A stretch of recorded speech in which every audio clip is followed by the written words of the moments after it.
बृजभूषण ही नहीं, 10 साल में 29 कोच पर इल्जाम। कुश्ती से क्रिकेट तक महिला खिलाड़ियों के सेक्सुअल हैरेसमेंट की 8 कहानियां।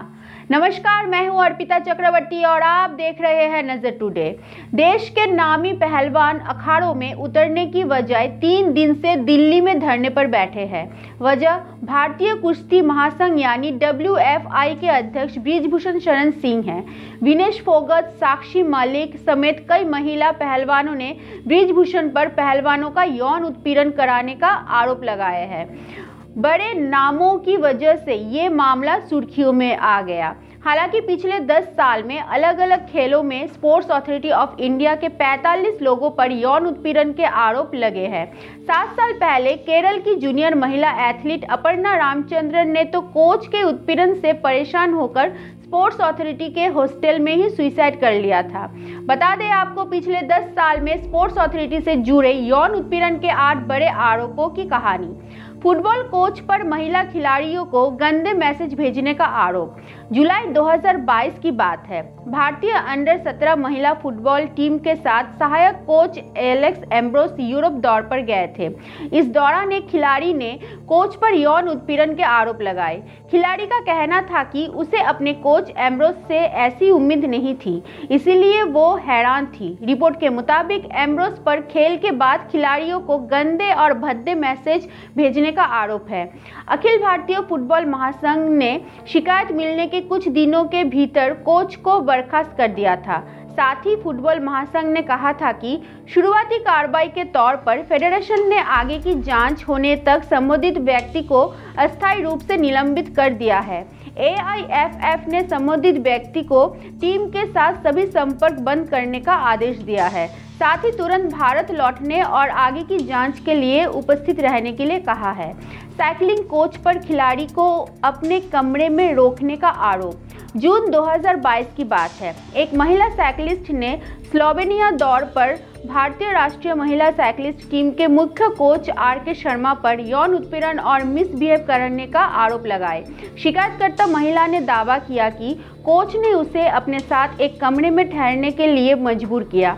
इस बहाने से होटल का कमरा साझा करने के लिए मजबूर किया कि 2 लोगों को रहने की एक ही कमरे में व्यवस्था की गई है। बाद में एथलीट ने इस मामले में शर्मा के खिलाफ केस भी दर्ज कराया था। इसके बाद स्पोर्ट्स अथॉरिटी ने कोच से सभी अनुबंध खत्म कर दिए। कोच पर फिजियोथेरेपी के बहाने यौन उत्पीड़न करने का आरोप। जुलाई 2021 में 7 महिला एथलीटों ने बास्केटबॉल कोच P नागराजन पर कई वर्षों तक दुर्व्यवहार करने का आरोप लगाए।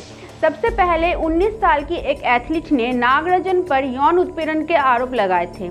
इस घटना को याद कर खिलाड़ी ने एक इंटरव्यू में कहा था, अगर कोई मुझे गले लगाने की कोशिश करता है तो एकदम से सिहर जाती हूँ। उस रोज की घटना को याद कर जीना मुश्किल हो गया। एक रोज सेशन शुरू होने के कुछ समय बाद मुझे असहज महसूस होने लगा। मैंने देखा कि कोच अपने शरीर को जानबूझकर मेरे शरीर से रगड़ रहे थे। मुझे अपमानित महसूस हुआ। मैंने सेशन को रोकने का फैसला किया, लेकिन उसने मुझे जाने नहीं दिया। ये आरोप लगाए जाने के 2 महीने बाद 7 अन्य महिला एथलीटों ने भी आरोप लगाए। नागराजन के खिलाफ नई शिकायतें आने के बीच जांच में खुलासा हुआ कि वो महिला खिलाड़ियों का फिजियोथेरेपी उपचार करने के बहाने यौन उत्पीड़न करता था। 30 मई 2021 को पुलिस ने नागराजन को गिरफ्तार कर लिया था। गौतम गंभीर की मदद से महिला क्रिकेटर ने उत्पीड़न का केस दर्ज कराया। जनवरी 2020 में दिल्ली पुलिस ने दक्षिण पूर्व दिल्ली के निजामुद्दीन क्षेत्र में एक महिला क्रिकेटर के साथ उसके कोच द्वारा कथित छेड़छाड़ करने के मामले में FIR दर्ज की। पूर्वी दिल्ली के सांसद गौतम गंभीर ने कहा था कि महिला खिलाड़ी उनके पास पहुंची थी और इस मामले में मदद मांगी थी। इसके बाद गौतम गंभीर की मदद से महिला ने कोच के खिलाफ केस दर्ज कराया था। महिला जिम्नास्ट ने कोच पर अभद्र टिप्पणी कराने का आरोप लगाया। सितंबर 2014 में एक महिला जिम्नास्ट ने अपने कोच पर अभद्र टिप्पणी करने का आरोप लगाया था। जिम्नास्ट ने अपने कोच मनोज राणा और साथ ही जिम्नास्ट चंदन पाठक पर राजधानी दिल्ली के इंदिरा गांधी खेल परिसर में एक प्रशिक्षण शिविर के दौरान अभद्र टिप्पणी करने का आरोप लगाया था। इस मामले में केस दर्ज होने के बाद 25 अक्टूबर 2014 को मनोज राणा को दिल्ली के IP टेस्ट पुलिस ने गिरफ्तार कर लिया था। स्टेट एमेच्योर बॉक्सिंग एसोसिएशन के सचिव पर यौन उत्पीड़न का आरोप मार्च 2011 में Tamil Nadu state amateur boxing association के सचिव ए.के. करुणाकरन पर उत्पीड़न, छेड़छाड़ और आपराधिक धमकी के आरोप लगे थे। महिला मुक्केबाज ने कहा कि सचिव राष्ट्रीय स्तर की प्रतियोगिताओं में सिलेक्शन के लिए यौन संबंध बनाने का दबाव बनाते थे। 2009 की महिला सीनियर राष्ट्रीय मुक्केबाजी चैंपियनशिप में कांस्य पदक विजेता 24 साल की ई तुलसी ने अपनी शिकायत में कहा था कि एसोसिएशन के सचिव ए.के. करुणाकरन ने विरोध करने पर उसके साथ मिसबिहेव भी किया था। केस दर्ज होने के बाद तमिलनाडु पुलिस ने ए.के. करुणाकरन को गिरफ्तार कर लिया था। महिला हॉकी टीम की सदस्य ने कोच पर लगाया सेक्सुअल हैरेसमेंट का आरोप। जुलाई 2010 में भारतीय महिला हॉकी टीम की खिलाड़ी रंजीता देवी ने टीम के कोच महाराज किशन कौशिक पर यौन उत्पीड़न का आरोप लगाया। खिलाड़ी का कहना था कि चीन और कनाडा दौड़ के दौरान कोच ने जबरन सेक्सुअल हैरेसमेंट की कोशिश की। इसके बाद हॉकी टीम के कोच महाराज किशन कौशिक के खिलाफ जांच के लिए एक 5 सदस्यीय कमेटी बनाई गई थी। कमेटी ने अपनी रिपोर्ट भी सौंपी, जिसके बाद कौशिक को अपने पद से इस्तीफा देना पड़ा था। गंदे मैसेज भेजकर यौन संबंध बनाने के लिए दबाव बनाने का आरोप। 2009 में आंध्र क्रिकेट एसोसिएशन के सचिव बी चामुंडेश्वर नाथ पर महिलाओं को टीम में शामिल करने के लिए यौन संबंध के लिए दबाव बनाने का आरोप लगा था। 23 जून 2009 को हैदराबाद में राज्य की गृह मंत्री सबिता इंद्रा रेड्डी से मुलाकात कर आंध्र के क्रिकेट टीम की कई महिला खिलाड़ियों ने चामुंडेश्वर नाथ के खिलाफ कथित रूप में भद्दे एसएमएस भेजने और उनसे यौन संबंध बनाने के लिए दबाव बनने का आरोप में शिकायत दर्ज कराया गया। गृह मंत्री ने आरोपी की डीएसपी स्तर की जांच का वादा किया था। गृह मंत्री के आदेश के बाद चामुंडेश्वर नाथ को पद से हटा दिया गया। 10 साल में स्पोर्ट्स अथॉरिटी ऑफ इंडिया के 45 लोगों पर यौन उत्पीड़न के आरोप। 17 जनवरी 2022 को एक आरटीआई से खुलासा हुआ कि 2010 से 2020 के बीच 10 साल में स्पोर्ट्स अथॉरिटी ऑफ इंडिया यानी SAI ने 45 लोगों पर यौन उत्पीड़न के आरोप लगे हैं।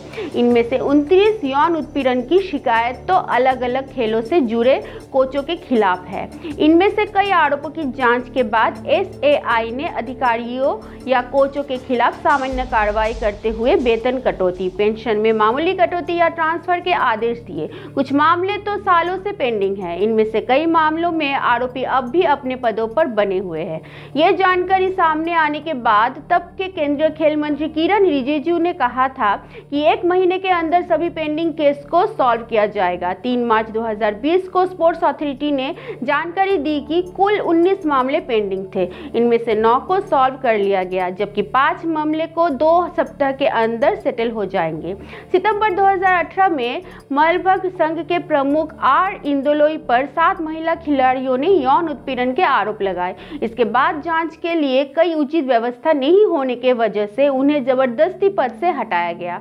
वहीं मई 2015 में केरल के सरकारी स्पोर्ट्स अथॉरिटी के हॉस्टल में नौकायन से जुड़े 4 जूनियर एथलीटों ने अपने कोच से परेशान होकर संयुक्त रूप से सुसाइड नोट लिखा और आत्महत्या का प्रयास किया। इनमें से एक अपर्णा रामचंद्रन की मौत भी हो गई थी। बता दें आपको, WFI अध्यक्ष से परेशान विनेश आत्महत्या करने वाली थी। फोगट बोली, यही मैट लगाएंगे, ब्रिजभूषण नहीं माने तो IOA भंग कर सकता है फेडरेशन। यौन शोषण के आरोपों में घिरे भारतीय कुश्ती महासंघ के अध्यक्ष ब्रिजभूषण शरण सिंह ने शुक्रवार को इस्तीफा देने से साफ इनकार कर दिया। उन्होंने कहा, मैं मुंह खोल दूंगा तो सुनामी आ जाएगी। मेरे समर्थन में भी कई खिलाड़ी हैं। मैं शाम को प्रेस कॉन्फ्रेंस करूंगा। सूत्रों की माने तो खेल मंत्रालय WFI पर डायरेक्टर एक्शन नहीं ले सकते, लेकिन इंडियन ओलंपिक संघ फेडरेशन को भंग कर सकता है। ऐसे में अगर ब्रिजभूषण नहीं माने तो सरकार IOA से कार्रवाई करा सकती है। पहलवानों ने IOA अध्यक्ष PT उषा को शिकायत पत्र भेजा है। इंडियन ओलंपिक संघ को लिखे लेटर में पहलवानों ने अपना पूरा दर्द बयां किया है। पहलवानों ने आरोप लगाया, जब टोक्यो ओलंपिक में विनेश फोगट मेडल से चूक गई थी, तब कुश्ती संघ के अध्यक्ष ब्रिजभूषण शरण सिंह ने उन्हें मानसिक तौर पर इतना परेशान किया कि विनेश ने सुसाइड का मन बना लिया था। हमें सुना तो गया, लेकिन संतुष्ट जवाब नहीं मिला, विनेश फोगट ने कहा। विनेश ने धरना स्थल पर प्रेस कॉन्फ्रेंस में कहा, हमारी मांग पूरी नहीं हुई तो आंदोलन जारी रहेगा। हम यही जंतर मंतर पर मैट लगाकर अपनी प्रैक्टिस जारी कर सकते हैं। हमने अपने इश्यू खेल मंत्री के सामने रखे थे। कुछ मुद्दे ऐसे थे जिन पर हम असंतुष्ट हैं। उन्होंने हमें आज शाम को फिर बुलाया है। हमारे साथ 5 से 6 लड़कियां हैं जिनके साथ शोषण हुआ है। हमने जो इल्जाम लगाए हैं वो सच है, हम झूठ नहीं बोल रहे हैं। अगर सुनवाई नहीं हुई तो हम केस करा के आगे बढ़ेंगे। हम अब तक सुना गया है लेकिन संतुष्ट जवाब नहीं मिला। हम आत्मसम्मान की रक्षा के लिए यहाँ आए हैं। ये कुश्ती का दुर्भाग्य होगा कि लड़कियों के साथ इतना शोषण हुआ है। फेडरेशन में उन्हीं ब्रिजभूषण के लोग पर भरे हैं। हमें देश के पीएम पर भरोसा है। मैं पीएम स्तर से रिक्वेस्ट कर रही हूँ कि आप हमारे साथ न्याय करें। ऐसे ही रोचक खबर के लिए बने रहे नजर टुडे के साथ। नमस्कार।